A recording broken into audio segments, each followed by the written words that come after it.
My snobby ex-wife cheated on me with a rich man and kept going at it when I found her. I met my ex-wife my freshman year of high school, but I had to drop out to take care of my brothers. We managed to stay in contact, and fell so deeply in love that we got married right after she graduated. I managed to get a job mowing some lawns pretty early on, and since we were both young, we thought I was making the big bucks. She decided to become a stay-at-home wife, and I worked all day and all night to make sure I could pay the bills on time. I also made sure we always had food, a roof over our heads, and I even managed to squeeze in some nice jewelry for holidays. I would come home every Friday and bring home a bouquet of flowers just so that she would be happy. But as time went on, she started to ask me for a gift every week as soon as my paychecks would come in, because according to her, being a stay-at-home wife was more difficult than my job. I knew that a happy wife meant happy life, so I would buy her Dior perfume, Tiffany necklaces and Louis Vuitton shoes. I didn't think she realized that cost me an arm and a leg, and it eventually got to the point where I struggled to make enough to pay our bills at the end of the month. Sometimes, the electric company even shut off our lights a few times, and my ex-wife would go into hysterics about it every time. She'd even say that I was horrible to her, and that she should have gone to college so that she could escape me. Her words always hurt me, but I always found myself begging her not to leave me, and would even offer her the opportunity to go to college if she wanted to.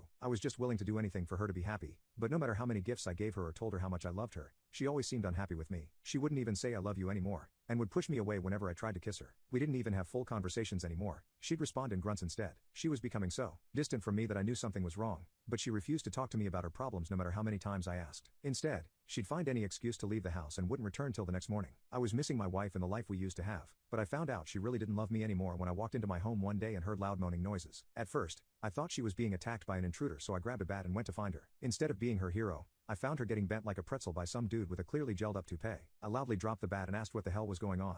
And I kid you not, my ex-wife looked me in the eyes and told the guy to go harder. It's embarrassing to admit, but this guy had some killer endurance, because I don't think I would have lasted as long as he did because he was going hard. I went into a blind rage, and instead of attacking them like I wanted to, I took the bat and went at all of the expensive stuff I bought for her. I smashed the Dior perfume she loved, I made sure the Tiffany necklace shattered to pieces, and destroyed her Louis Vuitton shoes. I couldn't handle the anger I felt when she finished and loudly yelled out his name. I immediately demanded that she leave my house and told her that I was going to send her the divorce papers. She smiled and literally thanked me because now she could finally be spoiled by a rich man, and started packing her old stuff. I think all of the love I had for her disappeared the minute she left the door, and I suddenly couldn't wait to be single again. To make that happen as quickly as possible, I didn't hesitate in looking for a divorce attorney. However, this was harder than I thought it would be, because every attorney in my price range had terrible success rates. Their reviews were full of angry spouses claiming that their significant other took everything they've earned from them, and hiring these attorneys would be a ticket to being dead poor. I didn't have much, but I didn't want to end up homeless on the street because of her. So, I couldn't risk cheaping out on a good attorney. I realized that meant I had to find a way to make some money and fast. My ex-wife was like a vulture, so now that she's dating a rich guy, she'll definitely use him to make sure I end up on the streets. Everything seemed like a risky situation,